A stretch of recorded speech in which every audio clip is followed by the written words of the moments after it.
Hello everyone, আশুমার কিচেনে আপনাদের সকলকেই স্বাগত। আজকে নিয়ে এসেছি আমি একটা স্যান্ডউইচ তৈরির রেসিপি নিয়ে। এটা আজকে আমি গ্যাসেতে নয়, এয়ার ফ্রায়ারে তৈরি করে দেখাবো। এই রেসিপি বানানো খুবই সহজ এবং খুব স্বল্প উপকরণে কম সময়ে এটা বানিয়ে নেওয়া যায়।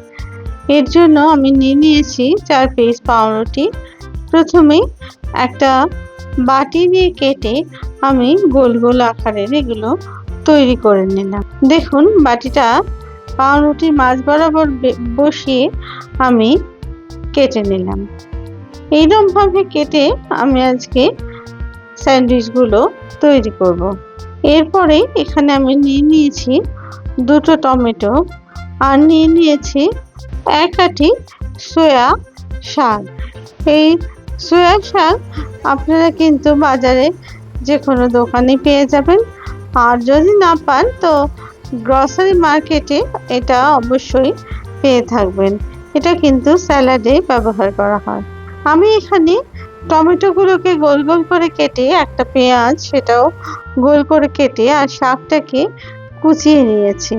আমি ডাঁটির অংশটা নিয়ে নিই, এখানে পাতার অংশটাই ব্যবহার করেছি।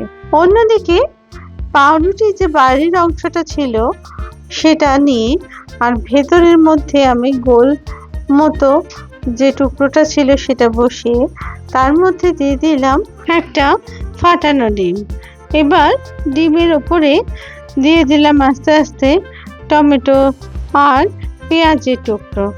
এরপর উপর থেকে দিয়ে দিলাম কিছু চিলি ফ্লেক্স আর কিছু নুন, যেটাকে আমি পরিমাণ মতো ছিটিয়ে দিলাম। এরপর আমি দিয়ে দিলাম এর উপরে একটা চিজ স্লাইস আর একটা চিকেন সালামির একটা অংশ। আপনারা চাইলে এখানে চিকেন কিমাও কিন্তু ব্যবহার করতে পারেন।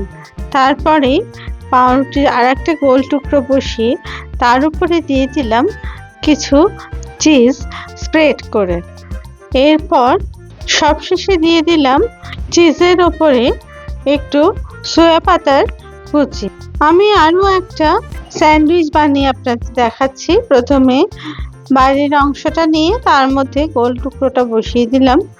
এরপর আমি এর মধ্যে একটা ডিম ভাজিয়ে দিয়ে দিলাম আর চারপাশ দিয়ে আমি কিন্তু পেঁয়াজ আর টমেটোর কুচি দিয়ে দিলাম। এরপর একটু নুন ছড়িয়ে দিয়ে এর উপরে দিয়ে দিলাম একটা চিজের স্লাইস। এর উপরে দিয়ে দিলাম একটা সালামির অংশ।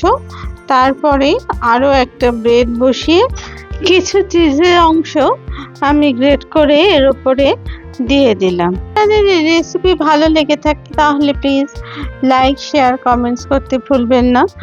আর আমার চ্যানেলে যদি আপনারা নতুন বন্ধু হন তাহলে প্লিজ চ্যানেলটিকে সাবস্ক্রাইব করে দেবার অনুরোধ রইল। আর পাশে থাকা বেল আইকনটিকে প্লিজ প্রেস করে দেবেন, যাতে করে নতুন রেসিপি দিলে সহজেই তা আপনাদের কাছে পৌঁছে যায়। গ্রেট করে চিজ দেওয়ার পরে আমি এর উপরে দিয়ে দিলাম কিছু সয়া শাকের কুচি আর কিছু ওপর থেকে চিলি ফ্লেক্স। এইভাবেই এটা তৈরি করে নিলাম। এরপরে এয়ার ফ্রায়ারের মধ্যে একটা বাটার পেপার দিয়ে তার উপরে বসিয়ে দিলাম এই স্যান্ডউইচের অংশটাকে।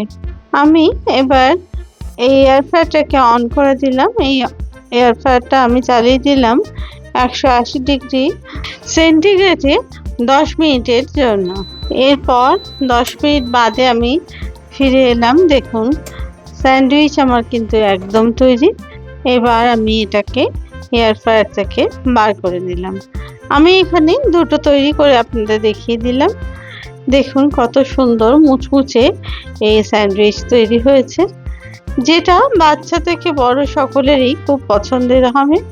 আপনারা চাইলে এর উপরে সস ছড়িয়েও পরিবেশন করতে পারেন। এর উপর আমি দিয়ে দিলাম খানিকটা চিজ। আপনারা চাইলে এর পরিবর্তে মেয়েও ব্যবহার করতে পারেন। আবার নতুন রেসিপি নিয়ে হাজির হব। আপনারা সবাই খুব ভালো থাকবেন। ধন্যবাদ।